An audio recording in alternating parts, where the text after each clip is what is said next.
Voilà, on va commencer notre intervention. Je voudrais reprendre ce que j'ai expliqué dans un court message audio juste avant Shabbat pour tous ceux qui sont inscrits sur mon groupe WhatsApp. Je tiens à repréciser que tout le monde a le droit de s'inscrire sur mon WhatsApp et de recevoir des messages directement sur leur portable. Mon numéro de téléphone est le 053 en Israël, 053 708 53 53. Pour ceux qui sont en dehors d'Israël, il faut faire le 00 972 et directement 53 sans le 0. En tous les cas, donc, je voudrais revenir sur ce message court que je voudrais un petit peu approfondir. J'ai expliqué que d'après notre tradition, le premier mois de l'année, il y a deux Rosh Hashanah, il y a deux Nouvel An, si vous voulez, dans la tradition d'Israël. Il y a le Nouvel An solaire, c'est-à-dire on se base d'après donc les jours et non les mois, puisque les jours vont d'après bien évidemment le soleil, et ce nouvel an commence le premier jour du mois de Tishré, plus ou moins dans la période en français septembre-octobre, mais on a aussi le nouvel an des mois, c'est-à-dire le renouvellement des mois qui lui va d'après la lune bien évidemment, donc deux Rosh Hashanah, deux nouvel an, un qui va d'après le soleil, les jours, le mois de Tishré, et un qui va d'après les mois liés à la lune, et c'est bien sûr le mois de Nissan. Le mois de Nissan est d'une certaine manière plus important encore dans notre tradition que le mois de Tishré.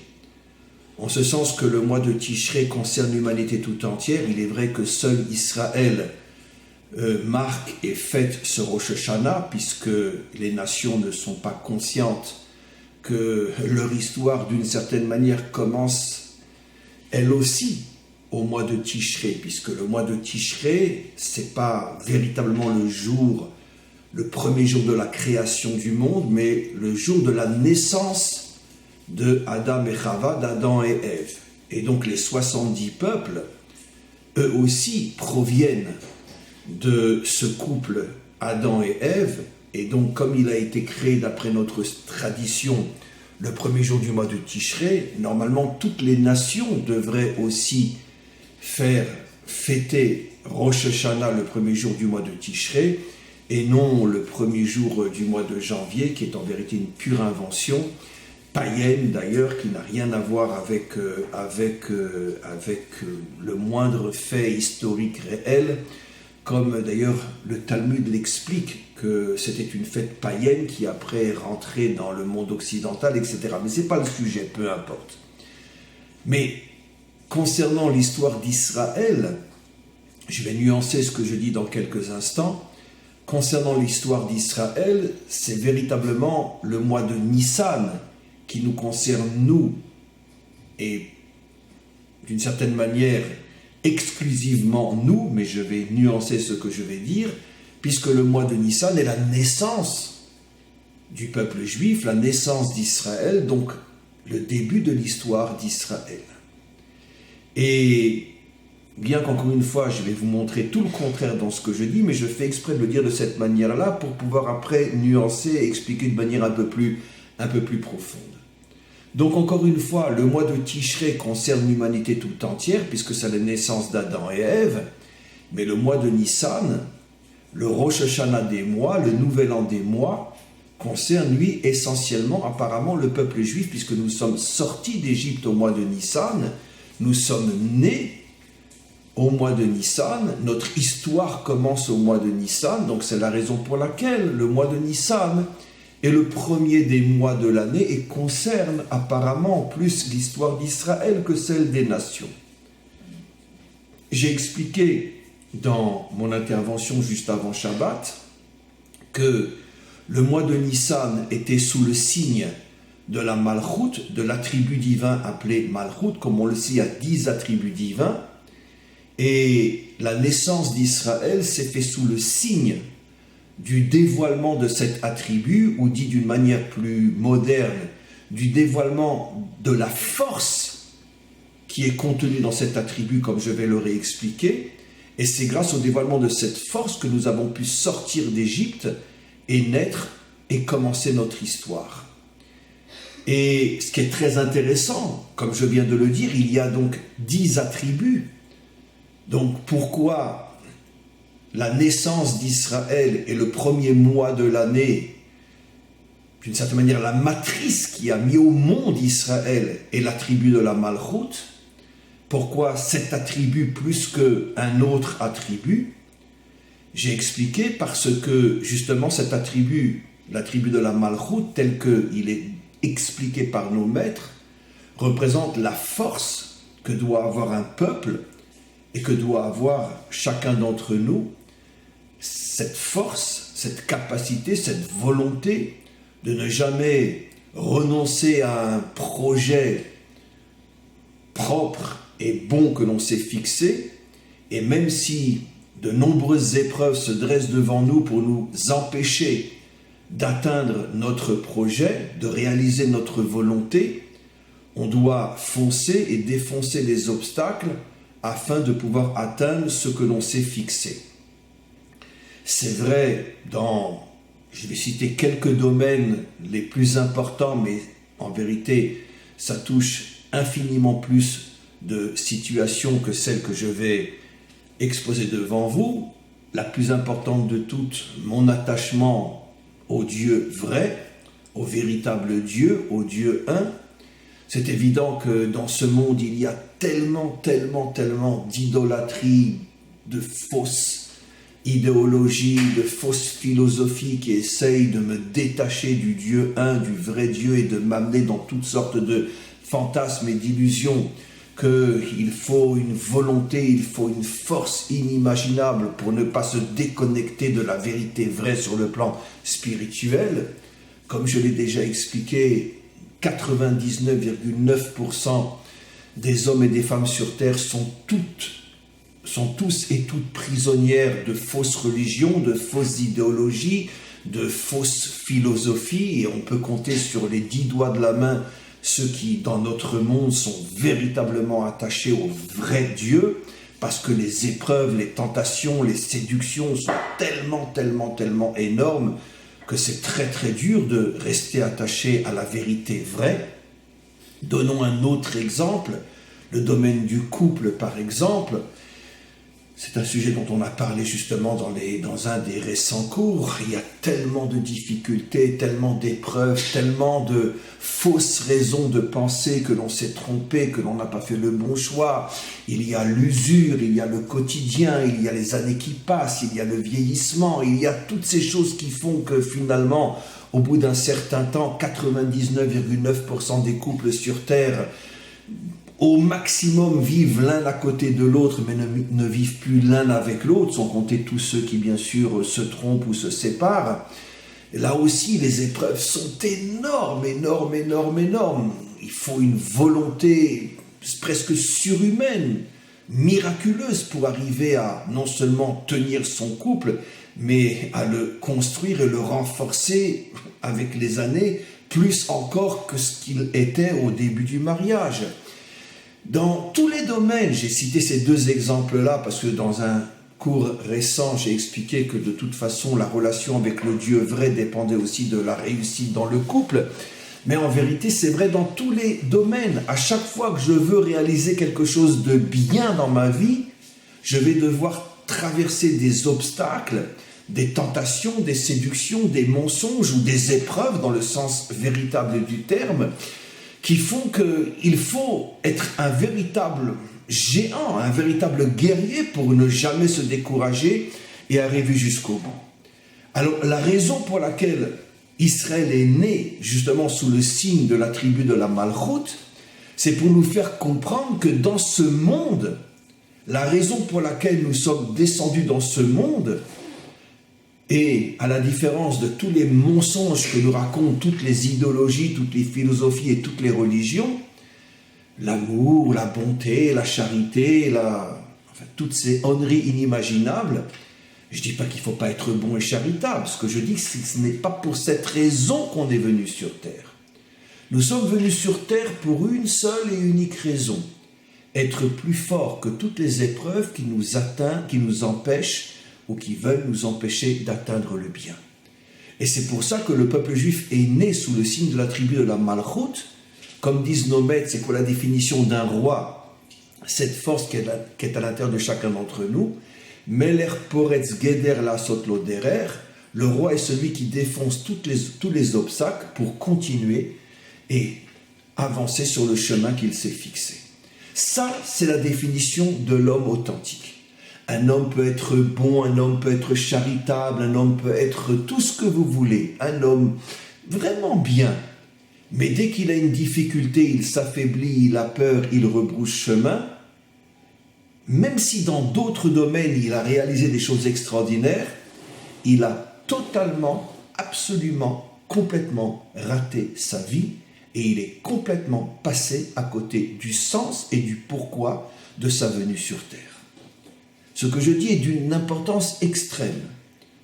Parce que vous vous rendez compte, le mensonge de combien de religions qui nous disent on est sur terre pour être pour l'amour, pour la charité, pour la grâce, pour ci, pour ça, etc.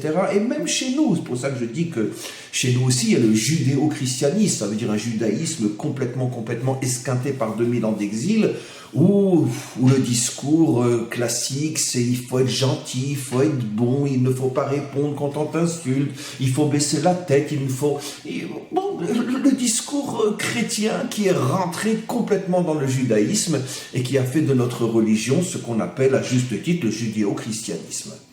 Mais en vérité, c'est vrai dans toutes les religions, pas seulement le judaïsme, pas seulement le christianisme. Dans toutes les religions, on parle de tout sauf du point essentiel. Comme je l'ai souvent expliqué dans mes cours, les religions, d'une certaine manière, consciemment ou non, nous affaiblissent parce qu'elles veulent faire de nous des gens gentils. Mais quelqu'un de gentil n'est plus un guerrier, n'est plus un héros, n'est plus un combattant. Et dans ce monde, si tu es gentil, tu ne pourras pas réussir ta vie. Parce que dans ce monde, tu as besoin de te battre. On vit aujourd'hui dans une période où, je ne rentrerai pas dans les détails, mais de plus en plus, on ressent que quelque chose de terrible se cache derrière tout ça. Comme je l'ai expliqué dans un de mes cours et dans d'autres aussi, c'est pas seulement un virus. Tout le monde comprend qu'il y a beaucoup plus que ça derrière ça. Beaucoup plus. Et c'est justement précisément aujourd'hui qu'on a besoin de se prendre en main, d'être fort, d'être courageux, et même peut-être même de se mettre en danger pour avoir le courage de partir en guerre contre tout ce qui se cache derrière cette vitrine qu'on appelle le virus Corona, qui est réel, la vitrine est réelle. Mais qu'est-ce qui se cache derrière? Qu'est-ce qu'on veut faire de nous? Qui est la main qui est derrière tout ça et qui manipule tout ce projet destructeur? Donc, quoi qu'il en soit, je reviens sur ce que j'ai expliqué. La raison pour laquelle le maître du monde a créé le peuple juif sous le signe de la Malchut, c'est pour que notre peuple comprenne que sa seule véritable raison d'être, c'est être plus fort que toutes les adversités et de finalement réussir ce pourquoi il a été créé. Mes amis, je n'ai pas besoin de vous prouver que s'il y a bien un peuple qui en est le témoin, c'est bien le nôtre. Est-ce que vous connaissez un autre peuple qui a traversé autant d'horreurs, autant de catastrophes, autant d'humiliations, autant de diabolisation que le nôtre? Durant toute l'histoire, on nous a transformés en Satan, on nous a transformés en criminels, on nous a transformés en je ne sais pas quoi, en tueurs de Dieu. Et combien de massacres, et combien de pogroms, et combien de Shoah, et combien de... Mais nous sommes revenus sur notre terre et nous nous dirigeons droit vers la délivrance finale. Ce qui veut dire que d'une certaine manière, dans sa globalité, Israël est oui le témoin de ce qui a été sa matrice, qui est la Malchut. Nous ne baissons pas la tête, nous ne renonçons pas à notre projet, et même dans les pires heures, les plus sombres de la Shoah, il y avait encore des Juifs qui, le soir du Seder, à Pessah, disaient « l'an prochain à Jérusalem ». Comme je l'ai souvent expliqué, les révoltés du ghetto de Varsovie, qui n'avaient rien, strictement rien, ont fait un semblant de seder, donc sans matzah, sans rien à manger, ils étaient affamés. Et puis ils s'étaient donné, on pourrait dire, ils avaient fait passer le mot que quand ils termineraient ce seder inventé, puisqu'il n'y avait rien à manger, et qu'ils termineraient en disant cette phrase qui conclut le seder l'an prochain à Jérusalem, c'est là qu'ils tireraient le premier coup de feu sur un Allemand qui se trouvait dans les rues du ghetto. Et c'est comme ça que la révolte a commencé, en disant l'an prochain à Jérusalem. Ils savaient qu'ils allaient tous mourir. Mais ils ont fait cette révolte sous le signe de l'an prochain à Jérusalem, comme pour dire, bon, nous on va mourir, mais nous on n'est que des individus. Mais par le courage que nous avons, nous permettons à notre peuple de lui être effectivement l'an prochain à Jérusalem. Et effectivement, 4 ans, le ghetto d'Varsovie était en 42, 43, je ne sais pas, bon, peu importe, 5-6 ans après la révolte du ghetto de Varsovie, effectivement, on dansait dans les rues de Jérusalem et de Tel Aviv pour proclamer la renaissance de l'État d'Israël. 5-6 ans seulement. Donc ils ne se sont pas trompés. Et donc ça, c'est la tribu de la Malchoute. Maintenant, je veux élargir ça. Je veux que vous compreniez qu'en vérité, comme je l'ai souvent expliqué, tout message profond et authentique qui concerne le peuple juif concerne en vérité l'humanité tout entière. L'une des plus grandes preuves de ce que j'avance, de ce que nos maîtres disent bien sûr, c'est que la Torah précise que comme quand nous sommes descendus en Égypte, nous étions 70. Une famille de 70 personnes. Et évidemment, tous les commentaires posent la question, pourquoi 70 ? Pourquoi c'est important de savoir qu'on était 70 ? La réponse est bien sûr parce que le peuple juif est le microcosme des 70 nations. Ce qui veut dire que l'histoire d'Israël n'est pas que pour lui. L'histoire d'Israël est le laboratoire, le microcosme de l'histoire des 70 nations. Ça veut dire que tous les messages qui nous concernent les 70 nations. Et quel est le grand message de notre début d'histoire ? Nous étions d'abord un peuple esclave. Et quand nous avons réussi à dévoiler la force de la Malchoute en nous, nous sommes sortis de l'esclavage et nous sommes devenus un peuple libre. Quel est le message qui concerne les 70 nations ? Puisque nous étions 70 à descendre. Ce qui veut dire que l'humanité tout entière s'est retrouvée dans notre situation et jusqu'à aujourd'hui. Les 70 nations sont esclaves. Et les 70 nations, pour se libérer, ont besoin, elles aussi, de dévoiler en elles la tribu de la Malchoute. C'est-à-dire cette force qui fait tomber toutes les limites. Puisque c'est quoi l'esclavage ? C'est que tu es prisonnier à l'intérieur d'un trou d'aiguille duquel on ne te laisse pas sortir. Et mes amis, toute l'histoire humaine est l'histoire de l'esclavage des peuples. Pendant des millénaires, sous une forme de dictature visible, l'époque des dictateurs, l'époque des rois. Et puis dans le monde moderne, une nouvelle dictature est née qui est encore plus dangereuse, plus vicieuse et plus criminelle que toutes les dictatures qui l'ont précédée, c'est la démocratie. Pourquoi ? Parce que ceux qui ont inventé la démocratie ont compris que finalement on ne pouvait pas soumettre les peuples uniquement avec des épées ou des revolvers. Parce que un peuple qui souffre et qu'il sait qu'il souffre, il ne fait que développer en lui son envie de se révolter et de s'en sortir, puisque quand tu as mal, mais tu te bats pour ne plus avoir mal. Donc qu'est-ce que c'est la démocratie en vérité ? C'est une invention extraordinaire que finalement on va faire vivre les peuples dans un sentiment de bien-être qui va faire que finalement ils ne penseront même plus à se révolter, puisque chacun a son frigidaire plein, chacun a ses vacances, chacun a son restaurant, sa boîte de nuit, ses cigarettes, sa drogue, son alcool, ses femmes, Donc, on vit bien. Me révolter contre qui, contre quoi ? Mais je vis très bien. Je vis bien. Oui, mais tu vis bien à quel niveau ? Comme un animal. C'est-à-dire que tu ne te poses plus de questions, tu n'as plus d'idéal, tu ne cherches plus rien. Parce que ton frigidaire est plein, parce que quand tu as envie de t'amuser, tu t'amuses, parce que... Voilà. Donc, on a fait de toi un animal. Et comme ça, la grande majorité des hommes et des femmes sont transformés en animaux. Et comme ça, ils fichent la paix à ceux qui dominent le monde. Nos maîtres, il y a des millénaires, ont fait allusion à cette forme de dictature qui n'existait pas du tout à leur époque, car à leur époque, ce n'était que des dictatures visibles, en disant qu'en Égypte, les esclaves ne pensaient pas à s'enfuir parce que personne ne savait qu'il était esclave. Les commentaires se posent une question évidente. Mais enfin, sous le régime pharaonique, c'est évident qu'un esclave, c'est qu'il est esclave. S'il a le malheur de bouger son nez un tout petit peu trop à droite, il est immédiatement exécuté. Comment nos maîtres peuvent dire que les esclaves ne pensaient pas s'enfuir parce qu'ils ne savaient même pas qu'ils étaient esclaves?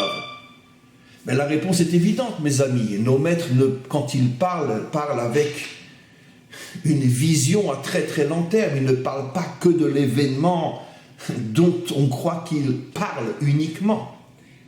Ils veulent nous faire comprendre que le système égyptien, pendant des millénaires, était un système effectivement d'une véritable dictature qui effectivement, visiblement, faisait du mal aux hommes. Mais un jour viendra où les dirigeants se rendront compte qu'on ne peut pas constamment écraser les gens parce que tôt ou tard ils se révolteront, ce qui a été le cas dans toute l'histoire. Il y a toujours eu des révoltes quand la souffrance était trop grande. Et donc ils ont inventé un nouveau système qui est le frigidaire plein et la boîte de nuit. Et comme ça tout le monde est content. La vérité, c'est qu'au tout début de la civilisation occidentale, le premier qui a compris ça, c'était César. Vous connaissez tous et toutes cette phrase célèbre de César, quand il a commencé à mettre des cirques partout en Italie, enfin dans l'Empire romain, et que ses conseillers, peu importe, ministres, lui ont demandé « Mais enfin, ça coûte un argent fou, mais pourquoi tu fais ça ?» Et il a répondu « Distrait le peuple et il nous foutra la paix. » C'est à ce moment-là, c'est finalement le fondateur du monde occidental, Rome, qui a compris que finalement, ça ne sert à rien de constamment lever l'épée contre les citoyens. Donne-leur le cirque et ils te foutront la paix, beaucoup plus que si tu lèves l'épée. Et après, de là, avec le temps, est sortie la démocratie. Mais ce qui compte, c'est de nous enfermer dans un système dans lequel, où nous avons peur de nous révolter, mais ça, c'est pas le plus dangereux, où nous ne pensons même plus à nous révolter car personne ne pense qu'il est prisonnier, qu'il est esclave. Voilà le grand message de la descente des 70 personnes en Égypte. Ce qui veut dire que toute l'histoire humaine, puisque 70 fait aussi allusion aux 70 peuples, toute l'histoire humaine tourne autour de ce point essentiel. Il y a dans chaque génération une poignée de dictateurs, visibles ou invisibles, dont toute la motivation est de transformer les peuples en esclaves, qu'ils en soient conscients ou non, dans le but unique de s'approprier le pouvoir et qu'on leur foute la paix, et de s'en mettre plein les poches. Voilà, toute l'histoire humaine se résume dans la Torah par cet exemple de la descente en Égypte. Et la délivrance, encore une fois, dépend de quoi? Je me répète, de cette capacité que nous aurons de dévoiler en nous l'attribut de la Malchoute, c'est-à-dire une véritable force qui va se dévoiler en nous, qui fera tomber toutes les limites, tous les obstacles, toutes les épreuves. Et bien sûr, c'est très très dur de le faire, mais si nous arrivons à le faire, les peuples retrouveront leur liberté. De la même manière qu'Israël, au moment de la sortie d'Égypte, est arrivé à retrouver sa liberté, c'est le symbole de la délivrance finale où tous les peuples retrouveront leur liberté. Bien évidemment, après, Israël est à nouveau tombé, puisqu'on n'était qu'au tout début de l'histoire. Mais le message reste vrai, comme l'enseignent nos maîtres, que la sortie d'Égypte est une préfiguration de la délivrance finale. Où à ce moment-là, ce n'est pas seulement Israël qui s'en sortira pour l'éternité, c'est Israël et les 70 nations. Maintenant, comme j'ai souvent expliqué, l'un des points les plus importants qui a permis de dévoiler cette force de la Malchoute à l'intérieur d'Israël, ça a été sa capacité de tuer finalement le mouton. Le mouton qui est l'idéologie égyptienne. Je me répète, vous le savez, je l'ai déjà dit, mais c'est tellement important. Qu'est-ce qui se cache derrière que le mouton était l'idole des Égyptiens? Ben, vous avez tous et toutes compris. Parce que le culte de l'Égypte, c'était « soyez des moutons ». Soyez des moutons dans le langage moderne, soyez gentils, aime ton prochain comme toi-même. Quand on te frappe sur une joue, tends l'autre joue. Quand on t'insulte, ne réponds pas. Sois un mouton. Sois un mouton. Ça veut dire le schéma classique de l'alliance entre la noblesse et le clergé, qui dure jusqu'à aujourd'hui dans toutes les religions, y compris la nôtre. Y compris la nôtre. Il n'y a pas une exception à la règle. L'alliance secrète entre le clergé et, on pourrait dire, l'établissement religieux, qui diffuse constamment ses enseignements. Soyez gentils, soyez mignons, etc. Ça veut dire, soyez des petits moutons, ben, faites ce qu'on vous demande de faire. Comme je l'ai souvent expliqué, l'arme la plus puissante de la noblesse, c'est la religion. C'est vrai dans le sens le plus concret, comme on l'a vu pendant des millénaires, et c'est vrai dans le sens plus profond encore. Parce que la noblesse sait que pour pouvoir écraser les peuples, elle a besoin soit de montrer l'épée, soit de les transformer en moutons. Là encore, une allusion extraordinaire. Et comment qu'on transforme les peuples en moutons? Ben, soit d'une manière moderne, le frigidaire plein, soit la religion. Voilà. Et ça marche. Et ça marche.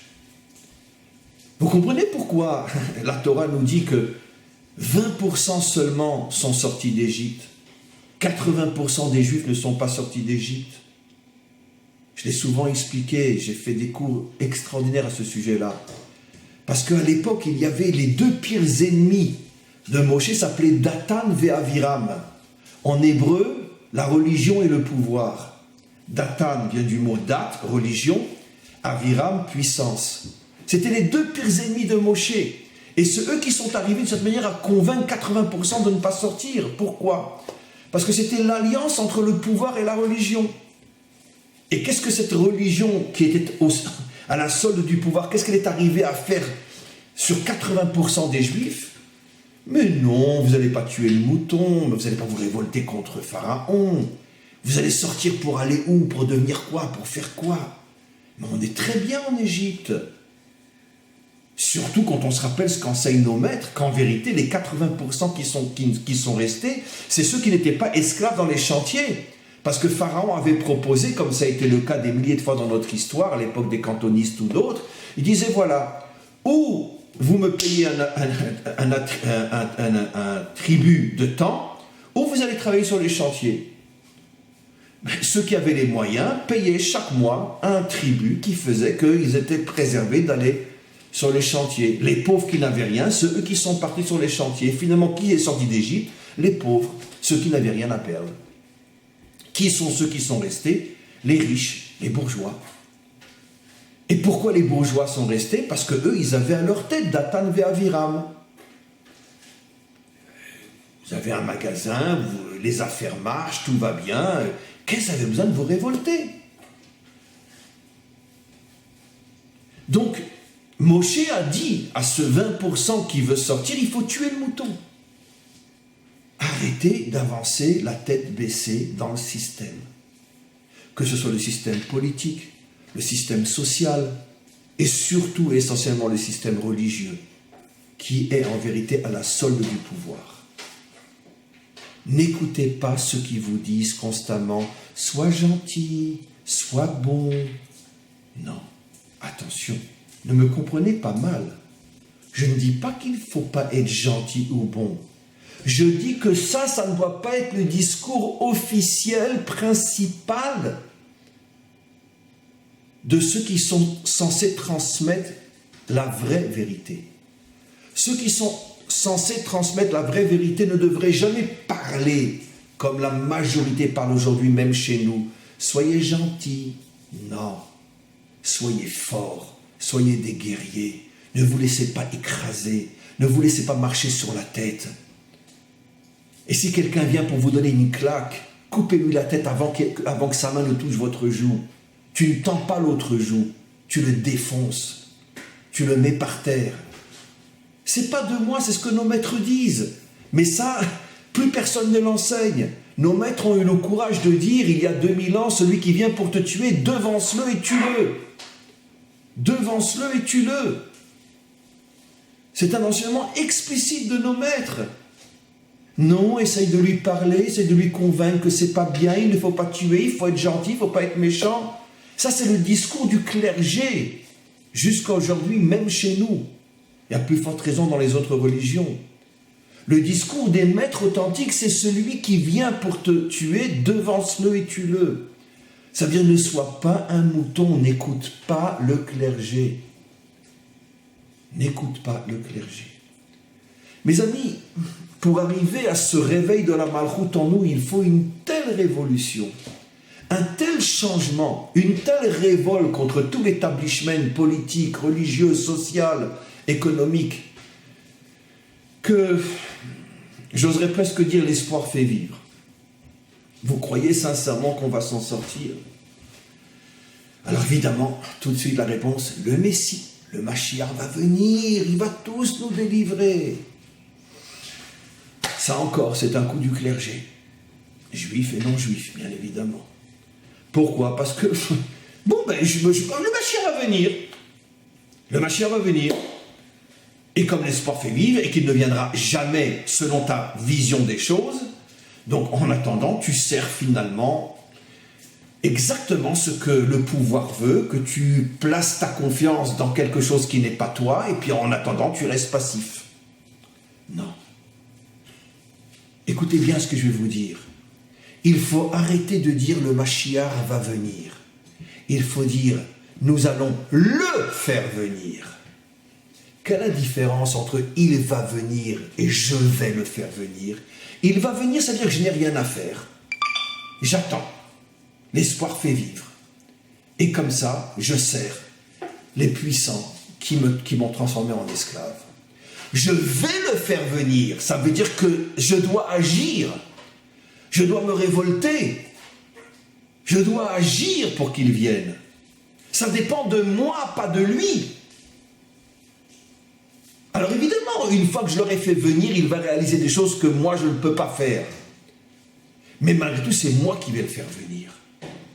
C'est ce que nos maîtres disent d'une manière extraordinaire lorsqu'ils expliquent « En meler bli am ». Il n'y a pas de roi sans peuple. Ça veut dire qu'il n'y a pas de roi sans peuple. Évidemment, le roi, il n'est pas roi sur ses chaussettes. C'est-à-dire qu'il n'y a pas de roi sans peuple. Ça veut dire que c'est le peuple qui fait le roi. Et le roi doit être conscient que sans le peuple, il n'est rien. L'absolu contraire de la démocratie. Puisqu'on va voter une fois tous les 4 ans, puis après, je veux dire, plus rien n'est entre nos mains. Finalement, notre action, elle dure 5 minutes, une fois tous les 4 ou 7 ans. Et après, les dirigeants s'intéressent à nous. Rien, pas du tout. Continue à avoir ton frigidaire plein, sois content que je te permets d'avoir ton frigidaire plein et fous-moi la paix. Je fais ce que je veux. Nos maîtres disent « En meler bli am ». C'est-à-dire que le roi doit constamment avoir conscience qu'il n'existe que grâce au peuple. Et le peuple doit avoir une activité politique, sociale, économique, spirituelle, permanente, pour bien faire comprendre au roi que sans nous, tu n'es rien. Le premier qui l'a compris dans l'histoire, c'était Moshe Rabbeinu. Nos maîtres disent, comment on peut dire que Moshe était le plus humble des hommes? Un homme qui a un tel pouvoir, une telle force physique, mentale, spirituelle, comment c'est possible? Comment il peut être le plus humble des hommes? Et nos maîtres répondent, parce qu'il avait compris qu'en tant qu'individu, c'est vrai, il est très fort, mais par rapport au peuple d'Israël, il n'existe même pas. Que la puissance d'un peuple est des milliards de fois plus grande que la puissance d'un dirigeant, aussi grand soit-il. Et c'est pour ça que Moshe était humble. Parce qu'il disait, moi je ne suis pas le dirigeant d'hommes, d'individus, je suis le dirigeant d'un peuple. Et ce peuple-là est des milliards de fois plus puissant que moi. La preuve, Moshe est enterré depuis des millénaires, mais Israël est toujours là. Donc le peuple est beaucoup plus puissant que le plus grand des dirigeants. Et ça, Moshe l'avait compris. C'est pour ça que c'était un vrai leader. Parce qu'il vivait pour son peuple, pour renforcer son peuple. Et donc c'est à nous de faire venir le Mashiach, et pas d'attendre bêtement qu'il arrive, comme toutes les religions, y compris le judaïsme, nous l'enseignent. Le Mashiach va venir, le Mashiach va venir. Et ta sœur, elle va venir elle aussi? Non. C'est à nous de le faire venir. Et tant que nous n'agirons pas pour le faire venir, il ne viendra jamais. Et que faire pour le faire venir? Commencer à dévoiler en nous l'attribut de la malchoute. Arrêtez d'être des moutons. Arrêtez de gober tout ce qu'on nous apprend sur le plan politique, social, économique, religieux. Arrêtons d'écouter ceux qui essayent de nous affaiblir.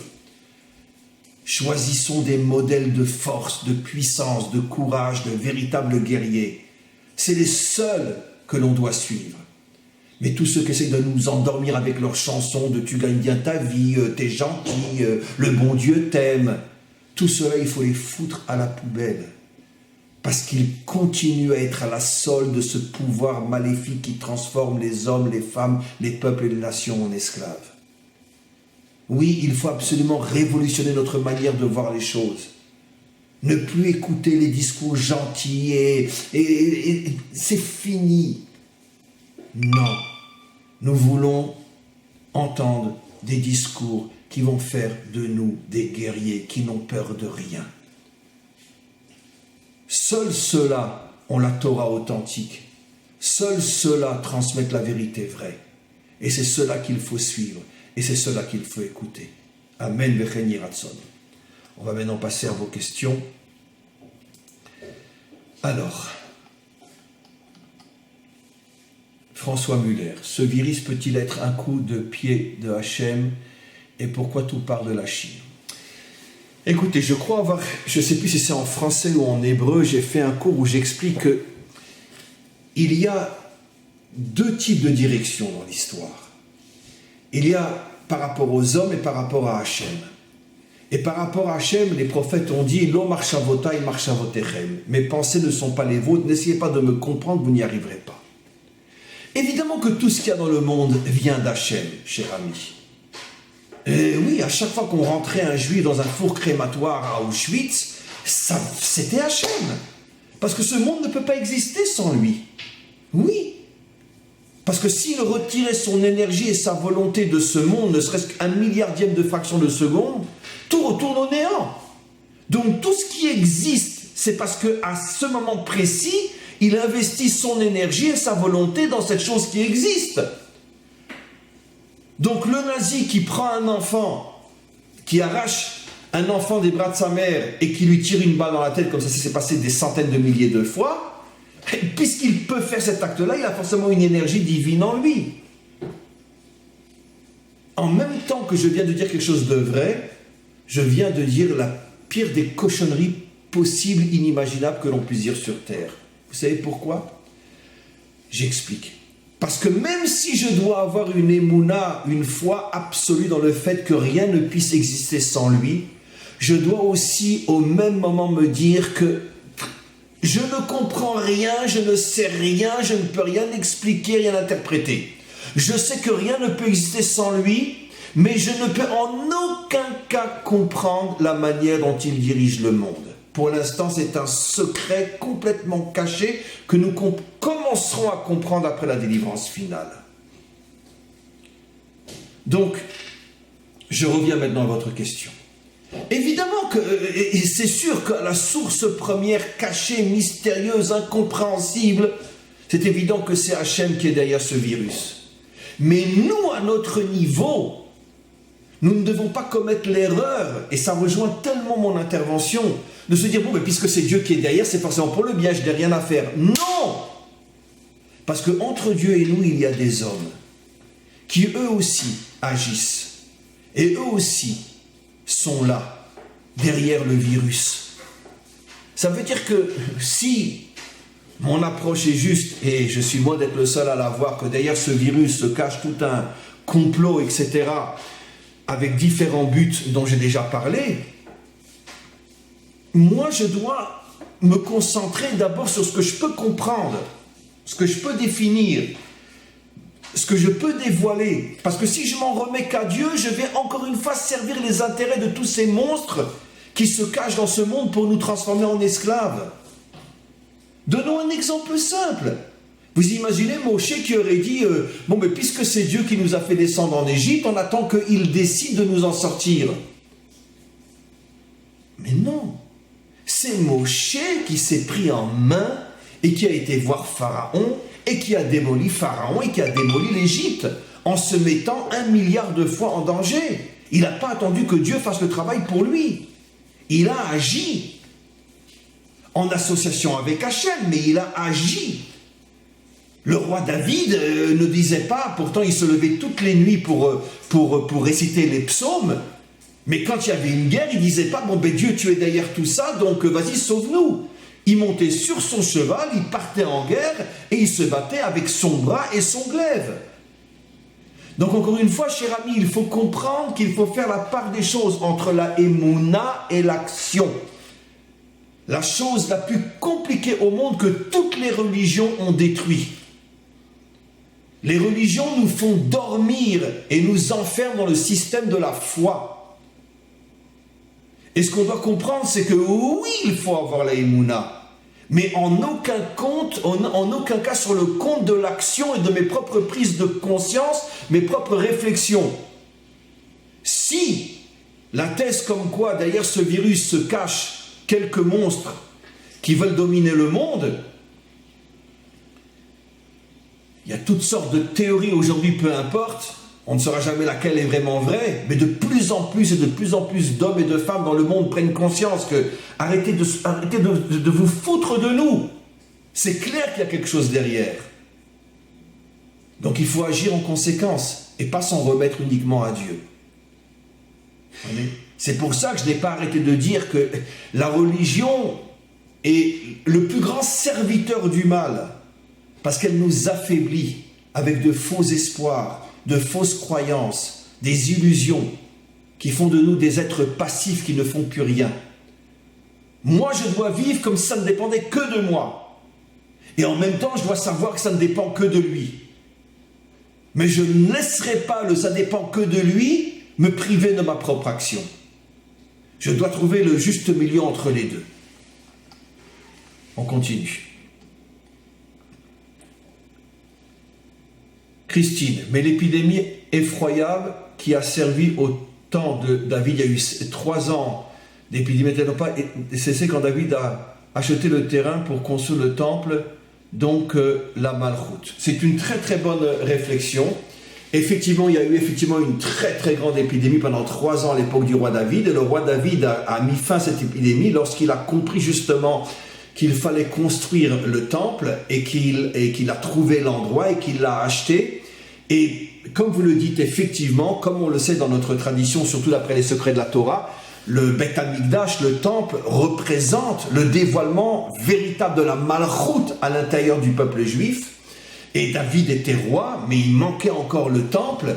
Et donc il a compris que finalement, pour pouvoir mettre fin à cette épidémie, il fallait dévoiler véritablement par la construction d'un lieu qui serait la matrice du dévoilement, comme une ampoule qui permet le dévoilement de la lumière.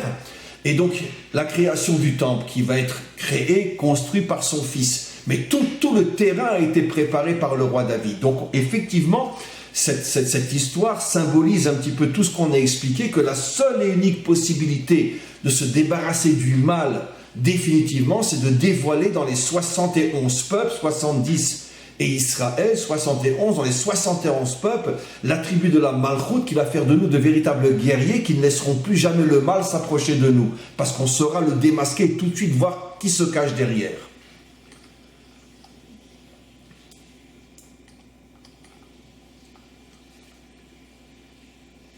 Urni, cher Rav, à part du couple, quel est le message le plus important à apprendre de ces situations fatales qui touchent le monde entier? C'est très juste ce que vous demandez, mais en même temps très compliqué. Je vais vous répondre, je pense qu'on n'est qu'au début. Je pense qu'on n'est qu'au début et que les messages vont se dévoiler les uns après les autres. Je ne sais pas si la main qui est derrière tout ça va nous laisser arriver jusqu'aux véritables conclusions et la véritable compréhension. Je pense que tout s'arrêtera lorsque les dégâts seront suffisamment énormes. Mais d'un autre côté, ils ne nous laisseront pas arriver jusqu'au bout de la compréhension que l'on doit avoir véritablement de ce qui se passe. Pour l'instant, la seule conclusion que je pourrais vous apporter, cher ami, à part l'histoire du couple, comme j'en ai parlé dans mon dernier cours, je dirais que le message est de comprendre effectivement qu'aujourd'hui, plus que jamais, par tous les moyens technologiques, on sait tous aujourd'hui, enfin de toute façon ils continuent à nous mentir, mais que ce n'est pas du tout un virus normal, en vérité c'est un virus biologique. Je ne rentrerai pas dans les détails, j'ai pas envie de... Mais aujourd'hui, la plupart des gens savent que la raison pour laquelle on n'a pas encore trouvé de vaccin, c'est tout simplement parce que c'est un virus biologique et non un vrai virus dans le sens naturel du terme. C'est un laboratoire militaire biologique en Chine qui a explosé, ou bien ils ont perdu le contrôle sur leur préparation, il y a un virus qui est sorti de là-bas. Et comme c'est un virus militaire, c'est pour ça que c'est très très difficile à le maîtriser. Mais qu'est-ce qu'on peut comprendre de là? On peut comprendre qu'on rentre plus que jamais dans une situation où l'humanité tout entière est entre les mains de quelques fous, qui peuvent être des centaines ou des milliers, mais par rapport à 7 milliards, ça reste une minorité. On est vraiment entre les mains d'une mafia inimaginable qui n'en a strictement rien à faire de nos vies et de tout le reste, et qui est prêt à tout pour s'approprier le monde. Et ça, c'est la vérité vraie. Maintenant, qui, quoi, qu'est, j'en sais rien. Il y a toutes sortes de théories. Mais la vérité vraie est ce que je dis. Ce virus n'est absolument pas un virus naturel, c'est un virus biologique. Je ne sais pas si le mot est juste, parce que bon, je ne suis pas à ce point calé, mais c'est un virus biologique, militaire, et ça prouve une fois de plus comme quoi on avance vers une situation où 7 milliards d'hommes, de femmes et d'enfants seront entre les mains d'une poignée de fous furieux qui sont capables de tout pour nous transformer en esclaves. Ça, c'est bien sûr la vision mauvais côté. Mais d'un autre côté, c'est évident que dans toutes les périodes dures, une partie de l'humanité se réveille, se prend en main, et c'est ce qui, à mon avis, amènera la délivrance finale. Quand il y aura encore et encore et encore dans le monde des gens qui vont comprendre que si on ne se réveille pas et si on ne fait pas quelque chose, on va tous disparaître. C'est la matrice qui amènera le Mashiach avec l'aide du maître du monde. Le Kaiser Hitler vient du mot César, Brach. Oui, c'est le même mot, effectivement, c'est le même mot en allemand, Kaiser et César, absolument. Urni.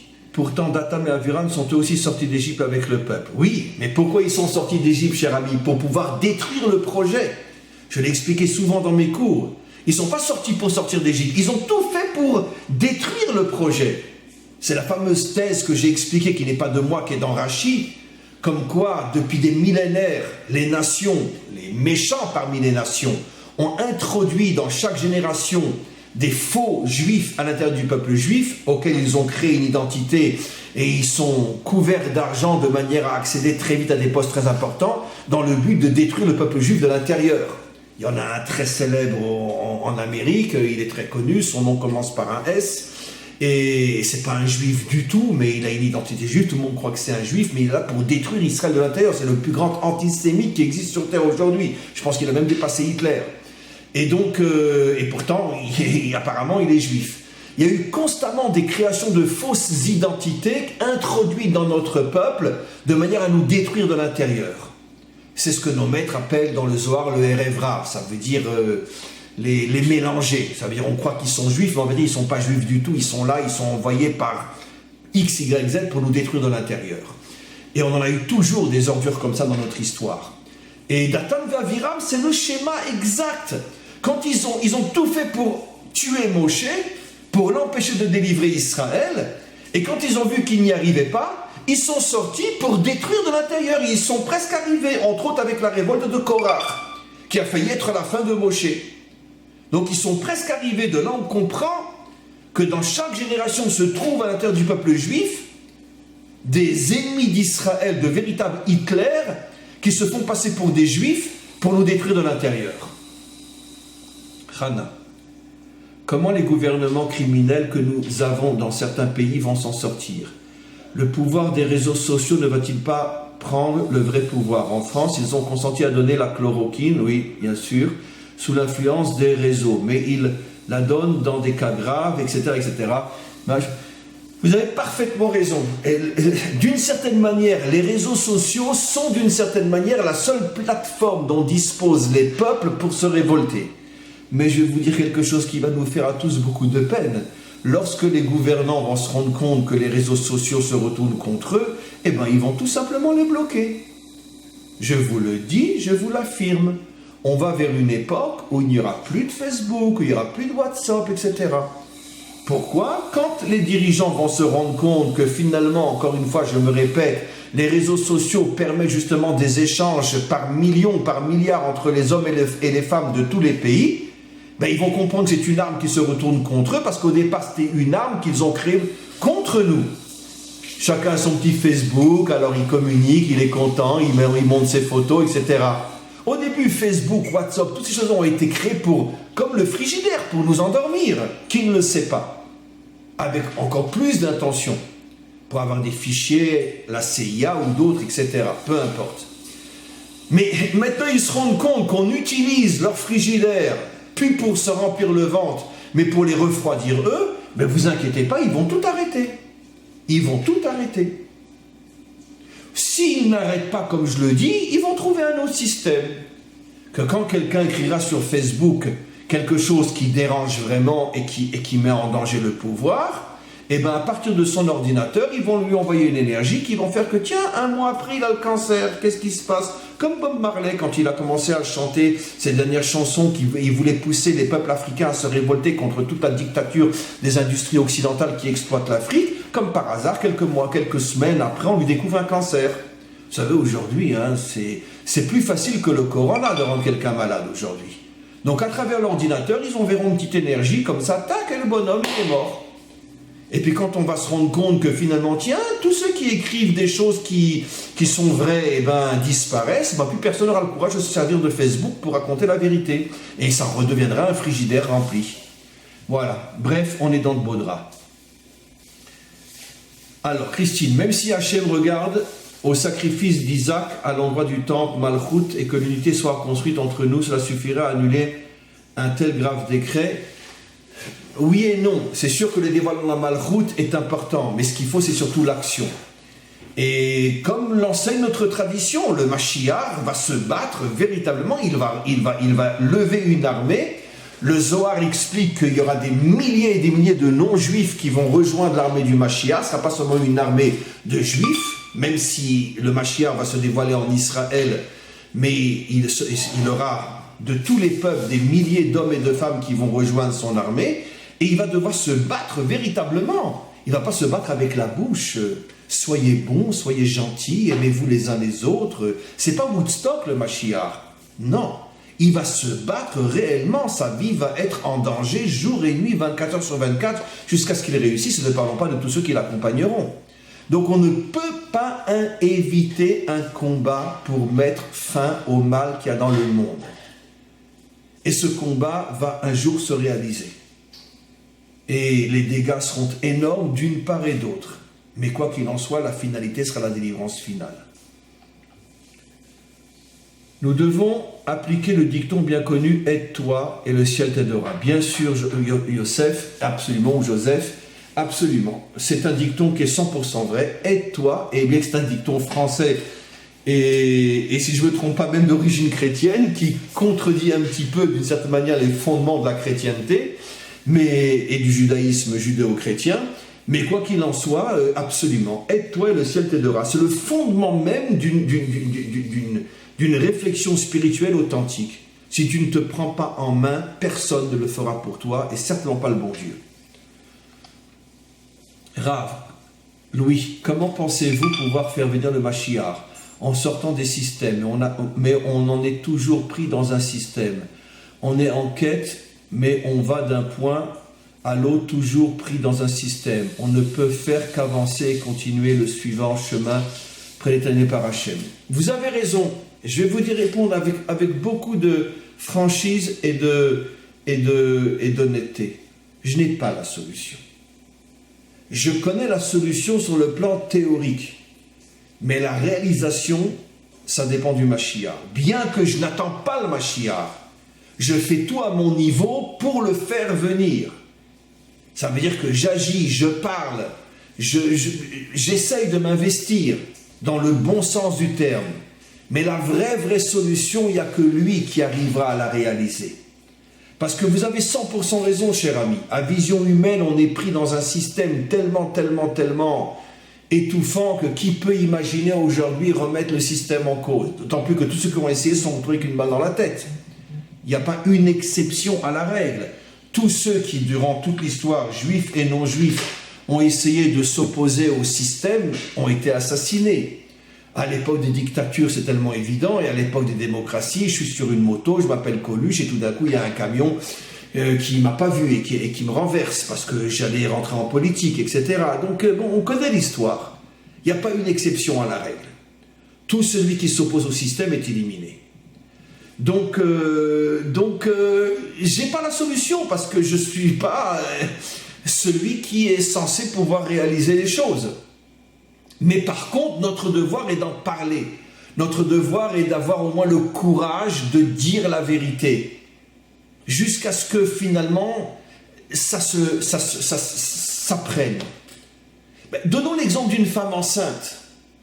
Une fois qu'elle est fécondée, je veux dire, les choses se passent à l'intérieur d'elle, indépendamment de sa volonté.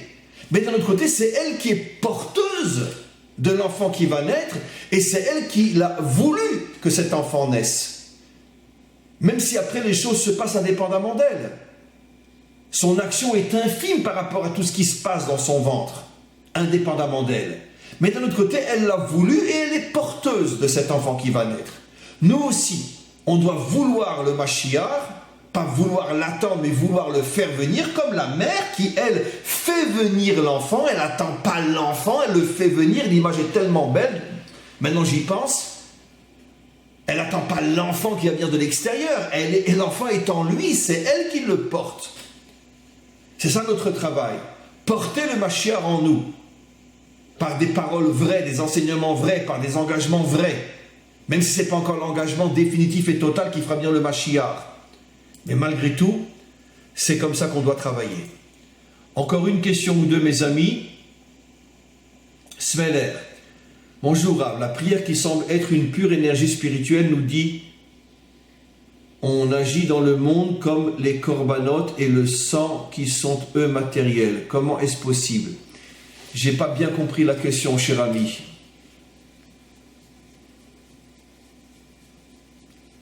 Oui, vous dites comment on peut dire, je crois avoir compris, comment on peut dire que la prière remplace les offrandes que l'on faisait au temple? Mais tout simplement, j'ai bien compris la question, parce que ça, il y a prière et prière. J'ai déjà consacré un cours ou deux là-dessus. Il y a la prière mon Dieu sauve-moi, d'accord? Ou il y a la prière donne-moi les forces d'agir. Une prière qui ne mène pas à l'action n'est pas une prière. C'est une louange d'église ou de synagogue. C'est pas une prière. La prière qui est de demander à Hachem, donne-moi les forces d'avoir le courage d'agir dans ce monde, ça c'est une vraie prière. Donc c'est pour ça qu'effectivement c'est comparé à quelque chose de matériel, parce que si la prière m'apporte une énergie qui me permet d'agir dans ce monde, ça c'est une vraie prière.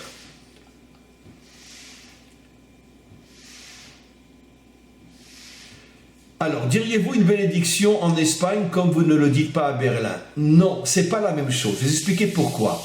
Parce que même si les Espagnols ont fait beaucoup de mal aux Juifs, si malheureusement un Juif se convertissait, il ne tuait pas. Ça veut dire que ce n'était pas une haine de l'être juif, c'était une haine de la religion juive. Et il y a une nuance.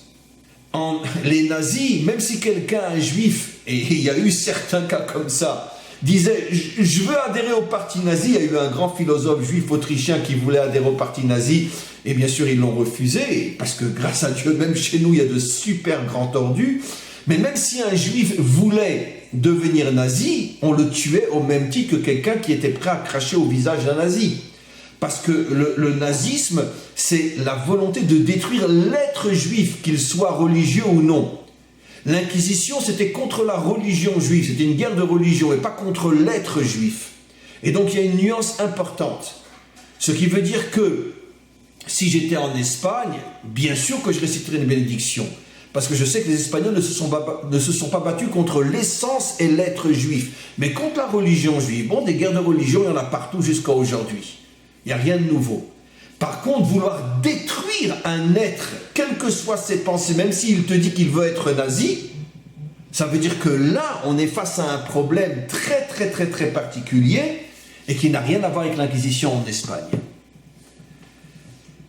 Morosinoto. Bizarrement, la propagation du coronavirus s'est propagée à partir d'une église évangéliste de Mulhouse, soi-disant la plus grande d'Europe, lors de la semaine du jeûne. Oui, j'ai entendu que Mulhouse est très très touchée. Vous savez quand même, j'ai vécu à Mulhouse quand j'étais à l'école primaire, il y a très très très longtemps. Et j'ai entendu effectivement qu'aujourd'hui en Alsace, c'est là qu'il y a le plus de dégâts et que Mulhouse surtout, et que tout est parti de Mulhouse. Mais je ne pourrais pas vous en dire plus parce que sincèrement, je n'en sais pas plus, mais c'est bien sûr matière à réflexion. Rishi, ce qui est curieux, la Corée du Nord, la Russie, la Syrie ne sont pas touchés. Par contre, l'Iran a trinqué.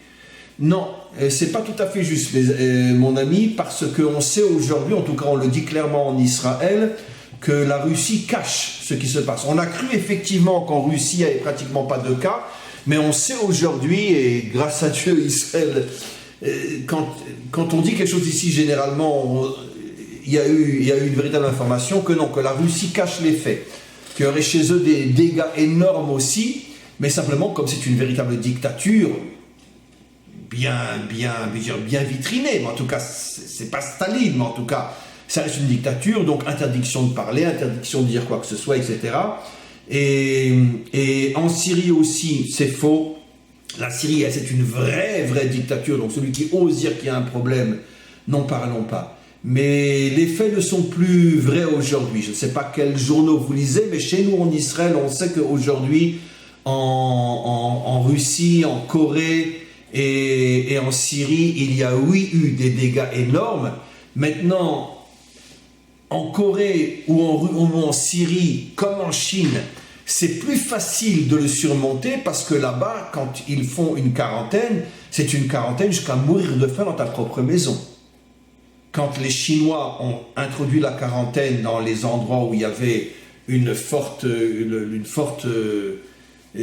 diffusion du virus, ils ont enfermé les gens chez eux, leur ont interdit de sortir même pour lâcher de nourriture, et vous avez plus de gens qui sont morts de faim que de ceux qui sont morts du virus. Donc, n'oublions pas que tous les pays que vous citez sont des dictatures qui se foutent royalement de la vie de 1000 personnes de plus ou de 1000 personnes de moins. Donc, de toute façon, on ne sait pas ce qui se passe chez eux, et puis ils ont des méthodes tellement cruelles pour arrêter l'épidémie que de toute façon, il en meurt plus à cause de la quarantaine que du virus lui-même.